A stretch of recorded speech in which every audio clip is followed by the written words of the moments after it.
Hello, my name is Lorraine. I'm from D32 Business Network, and I have got the pleasure of having a conversation today with Tony Godbehere. You got to love that name. That's great. Yeah. And you're of Outsourced HR Solution. Yeah. So tell us a bit about what you do, Tony. I think the name says it Yeah, all, but give us a bit of insight. sure. Well, first of all, thanks, Lorraine, for having me. It's a pleasure. Um, we've been a part of District 32 for a while now, and we've been enjoying meeting different people and businesses. And so Beautiful. I'm happy to explain a little bit about what we do and hopefully help some of your members. Beautiful. Uh, So how did you get started? wow. Do you want the long or short version? The short version is I was overseas for 20 years and I was looking to come home or to go to the Philippines. And then I met up with my business partner, Andrew, who wanted to put a BPO in the Philippines. And so the short version is I partnered with him. I moved to the Philippines and he runs the office in Australia. And how are you loving the Philippines? It's great. A few challenges with the weather, as you may have seen on the news, but other than that, it's actually a good country to live in. Um, Foreigners get treated very well, so I'm very happy here. Yeah, okay, beautiful. So, what type of, I mean, the name of your business says it all, right? Outsource HR Solutions. But Yeah. you don't just do, when you're talking about HR, you're meaning that you can provide any resource into any business or many resources. It's not just HR staff, it's the HR function that you do, including the recruitment, the hiring of outsourced personnel for companies, yeah? That's right. So what we do is we talk to different businesses and find out what they're looking for. And based on that, either they will have a job description or we will create one.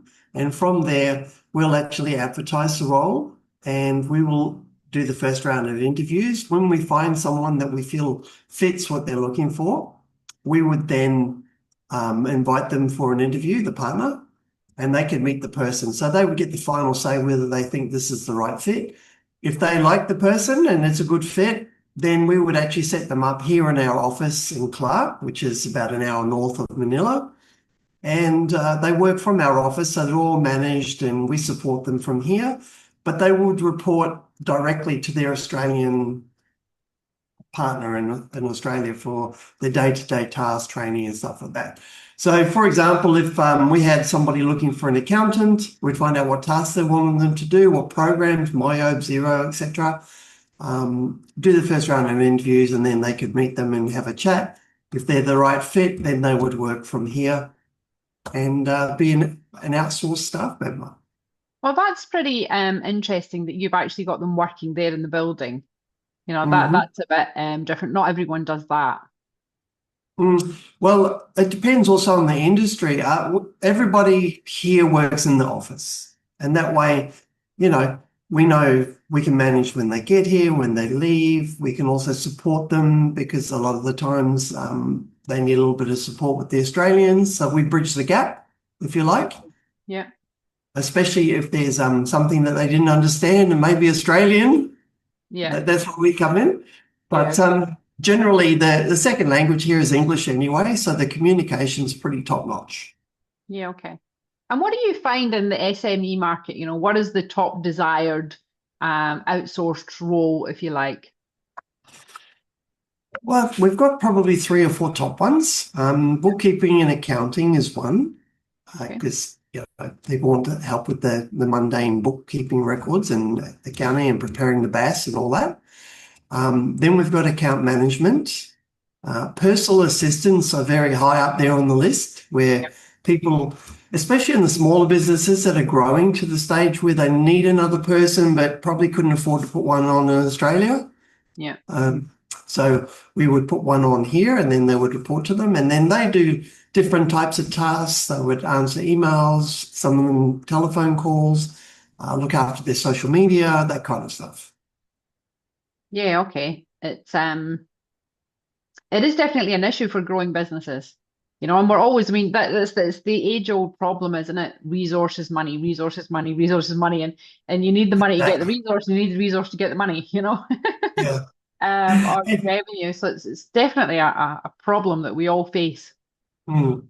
And look, whenever you're talking to any business coach, the first thing they look at is what you're doing in the business as the owner. And if you're doing a lot of admin and accounting and bookkeeping and all these other tasks that go with it, social media, and you're trying to do everything, they basically, tell you it's Yeah, time to get a talk it out. person to help you. So someone could do the administrative work and you could focus on developing the business. Absolutely. And we get hit over the head with that lesson again and again until it sinks in, right? We do, we do, we do. But yeah, like you said, it's like income versus expenses. You've got to keep it balanced, especially if we're growing. But yeah, we do have businesses here that are a single entity. They've got one person. And then we've got businesses we've got one team of 12 that is working here for one company. Nice. So, and yeah, some people grow. I mean, we've had a couple of businesses actually who started with us just doing their marketing for them. And then as the marketing grew and their business grew, they ended up putting on full-time staff as well. Yeah, nice. So that's a nice success story, isn't it? It is, it To is. look about and yeah. So what do you think are some of the misconceptions around, Australians having some overseas workers? How can you help us to answer any Well, I misconceptions that think might be? I think my partner puts it well. Some people think that we have people like in chicken coops, a very small desk and everybody crammed into a room, which is actually not the case. So over here we've got a white desk. Everybody has a brand new computer. They have dual monitors. We have very fast internet because we've got fiber optics into the office.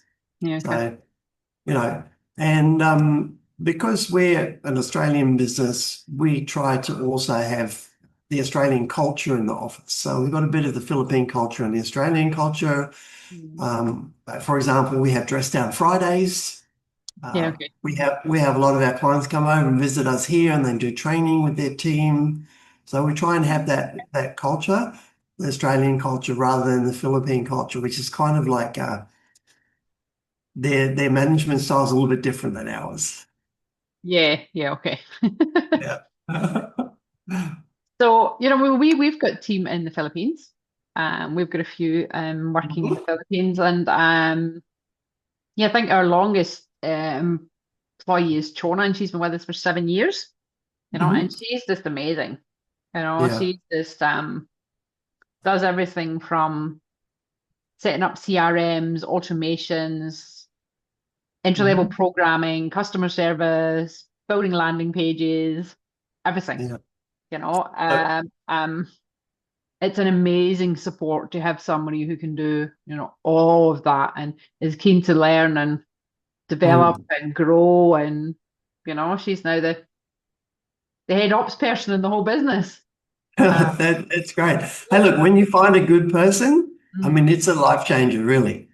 You mm. know, so you get somebody over here that you can totally rely on. Just it frees you up to can focus on the business, like we just mentioned before. Oh So how yeah. many staff do you have working in the office then? What's the capacity there for you guys? Have you got a multi-story Well, tower? no, it's okay. We're 70 seats. Oh, We stayed away from call center activities, which means that we're not one of these annoying people telling you your credit cards are late. So we yeah. stayed away from that completely. We focus purely on professionals. Every single person in our office has a degree in whatever field they're in. If Okay. they're in marketing, it's in marketing. If it's in finance, they've either got their Bachelor of Science degree, and some of them even are CPAs.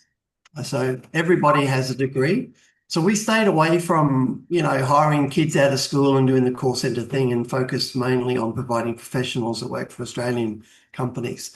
So the benefit is that when you outsource, a company can grow their back office support as much as they want without having to provide office space internally or superannuation, all these other payments that go with having a local staff member. because we provide everything. We get the desk, the computer, the management, the payroll, all that kind of stuff. So they're fully managed by us, but they report to their Australian partner. Mm. I think it's a really nice setup you've got there. It's quite different. Mm. Yeah, this is quite different. So Yeah, what sort of tips would you give us then, to think about, when do you start thinking about it? How do you engage? And then what sort of tips do you have for people who might be thinking about bringing on their first employee, or their first outsourced person? yeah. I think we need to be clear about their job description. Yeah. Yeah. And we also need to be a bit real. Some people want to have a bookkeeper that also does social media, that can answer the phones. So what we do is a bit of a reality check, Yeah. like it is in Australia. All these are different roles, but if you get a good PA, they can cross over and do quite a few things. Like they can do your basic bookkeeping work, they can answer emails and telephones and things. And some of them could do social media. So be clear about what tasks you want them to do. And if you're a very small business, just make sure you're ready. Because if you're not ready, then leave it a little bit longer. And then once you've got the business coming in, you can afford it, then go into outsourcing. Okay. Sometimes people try to get into it a little bit too soon. Okay. But yeah, like you said, it's that balancing So when, act. so when you're saying affordable readiness, you mean you can afford it. You've got the capability to pay for someone and keep them. Yeah. Exactly. Because at the end of the day, you're playing with people's lives and their income, Yep. so you want to make sure that you're ready for it. The medium-sized businesses are already there, so it's easier for them. Um, on occasions, we've had people that they have an accountant in Australia and they want to grow their team, so they put on 2 or 3 accountants over here Yeah. to support the team. Okay. And so what would the cost be, if you don't mind me asking, Tony, or is there a range or a I know that would be different with skill based, the same as any other skilled person. Yeah, Yeah, yeah, I can range. give for sure. I can give you a ballpark figure. Okay. It does depend on, and I'll just use the accounting for an example. Mhm. So when you've got someone who's a fresh graduate and they've done their degree, they're what we call a bookkeeper. And then after a couple of years, and they've got some experience, they're an accountant. And then some of the accountants go on to do the board exam and they become a CPA. So you've Yeah. got some of them are scaling depending on the experience. Yeah. So for an accountant, you'd be looking at somewhere around 2000, a bookkeeper, I should say, 2,600, and then all the way up to, let's say, 3,500 for an experienced CPA, something like Yeah. that. Okay. Your VAs would go around $2,400 a month, Australian Yeah. dollars, Okay. something like that. Yeah. And then if you want social media and digital marketing, we also have that available as well. So some people don't need a full-time person. Yeah. So Okay. then, yeah, I for think those that's ones, on you go. go ahead. Sorry. No, you go first. Yeah. So a little while ago, we had a lot of requests of people. They wanted help with social media, digital marketing, print design, etc., but they didn't need full-time person. So we created a marketing team that could also help with those requests as well. Great. Well, that's also really helpful then for people who might only need somebody. So you can do that then and have somebody just like 2 days a week from a marketing pool. Not 2 days a week, but we would do their marketing and we charge an hourly rate, or we can do a Right. package for them. So Right. if they Okay. need their social media done, we can do a fixed package based on their budget. Right. Okay. So you guys, how long have you been doing this? You seem to have all the bases covered. Yeah, I've been involved with this type of thing way before here, because in my office in Bahrain, we had a call center in there. We Yeah. were we were supporting bank programs and loyalty cards and things. So we had a lot of call center activities going on there. So it's not new to me, Okay. but running the business in a foreign country like the Philippines was new at the time. So there's a lot of things I had to learn. Um, but 8 years later, and we're still here, and we got through COVID. Yeah. Wow. So, Yeah, yeah, 8 years, that's fantastic. And yeah, 70 seats, that's a fair business. You've learned fast, Tony. yeah. Well, to be fair, my wife is a Filipino, which I met overseas, Yeah. and So there's the bridge between East and West, if you like. Nice. That's always handy. Yeah, it is handy. Yeah. So, So what's yeah. next for you guys then? Is it just steady growth and what you're doing? Yeah, yeah. Well, we're kind of filling up now, and the plan is that once we've filled up this office, there's actually another office in the same building that we're looking at Nice. Yeah, where we okay. can actually expand the team. Yeah, okay. Well, that's fantastic. I think it's quite different for you, yeah, to provide the space and the computer and the Mm, culture and team environment. You know, that's yeah. Well, that's refreshing. probably one of the things that separates us, I guess, from all the others is a couple of things. One, as I mentioned before, we don't do call center activity. Mm. It's professional. The other one is they're all at the office and they're where we can support them. And I'm at the office every day. Um, and yeah, with being in the office every day, we can actually, they have a start and a finish time. If you have people working from home, the biggest challenge you've got there is that are they only working for you or are they working for two other clients as well? Yeah. And is your data really secure, Mm. especially if you're in finance? Because how many people are using that computer at home? Yeah. And there's a lot of distractions. Also in the Philippines, when you're outside of our area, the electricity and internet is also not stable. So you've got those challenges as well. So there's a few challenges, but if you find a good one, which Yeah. obviously you guys have done, and they're very diligent, then it's priceless. Yeah, 100%. Yeah. Absolutely 100%. So, yeah, so if somebody wants to get in contact with you, how do they do it, Tony? What's the best way to find you? Is it to call you directly, go to the website? Is it a form we fill out? What would you like us to do? No, I'm old school. I like talking to people. So Yeah, okay. they can just send me an email at tony@ohrs.com.ph Okay. and just say, hey, and I'll give them a call or we'll organize a Zoom meeting. Yeah, okay. So what I'll do then is I'll put your contact details and that email address in the content of the YouTube Yep. video. And thank you very much. It's been an absolute pleasure. It's really nice to see how you guys are doing business. Thank you very much for having me, Lorraine. And It's if a you can pleasure. help us to grow, then, help us to grow. Absolutely. Well, I think the guys in Australia have been big advocates of District 32, and I think they've actually brought a lot of people to District 32 as well.